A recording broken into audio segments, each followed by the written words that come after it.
All right, so I wanted to record the plan for tomorrow just so we're all on the same page. I don't like stress, so here it is. I'm going to go over Miss Erickson's plan first, and then I'm going to go over my own plan. Um, we can just see which one's easier and less stressful for everyone. I just thought of this plan today, so let's. I hope you guys want to check it out really quick.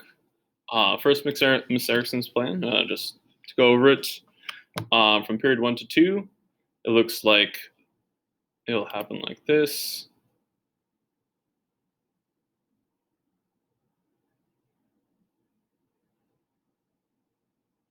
Okay, let me go through that one more time.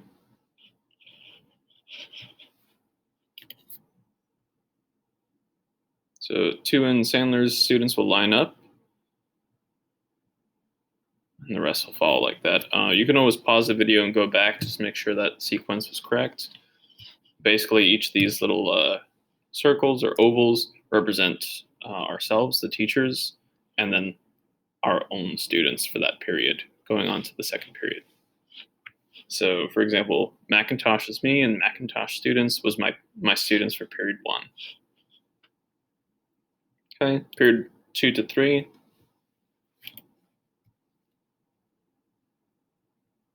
Tuins and Mr. Peck's students line up, and then my students and Ms. Erickson's students go to those classrooms.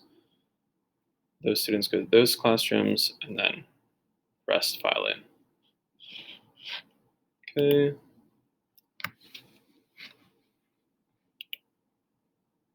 Period 3 is when we have lunch, so students just head out to the classroom. I don't think we had a plan for how they exit. They just kind of all head towards the lunch area, and we guide them there, I guess.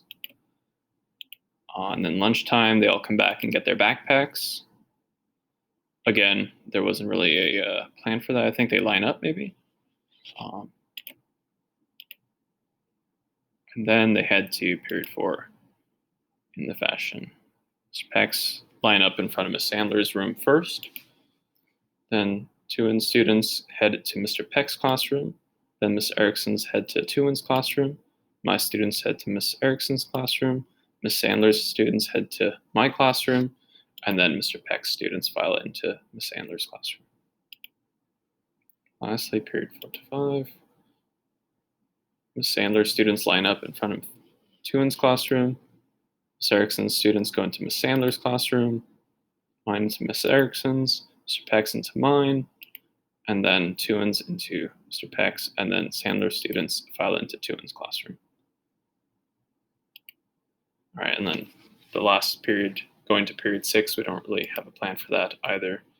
So just put the students head over to their classes because they have a break right now, actually, that's why. So they're off to get their bathroom break, as are we.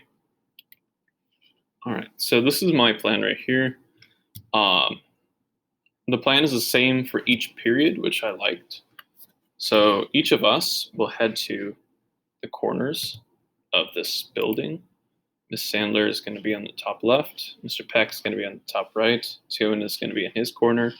And then me and Miss Erickson will look at Miss Sandler's in my classroom and Miss Erickson's in Mr. Peck's classroom, respectively. Then the students, when we give the signal, or if we decide a certain time, students will start filing out right in front of our classrooms.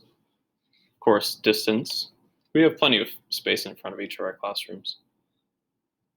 And then this is when it goes into the second signal, time to switch, or when the bell rings, whichever second signal we want to choose.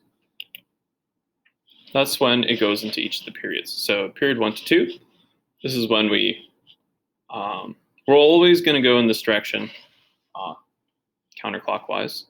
So all the students are going to go counterclockwise to their classroom, and we're going to be watching them because we're at every single corner. We can see all the sides. As you can see, no one is touching each other, and everyone goes to their classroom at the same time. Let me show you that again. It's the exact same schedule, same placement where people are going to.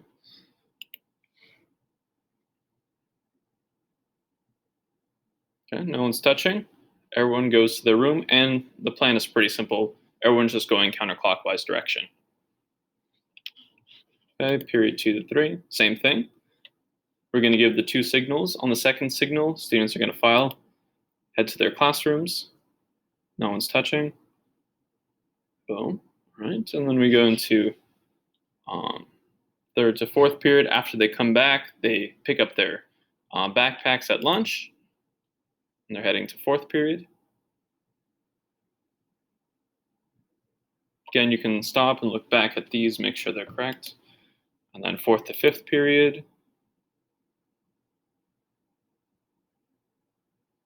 And lastly, fifth to sixth period.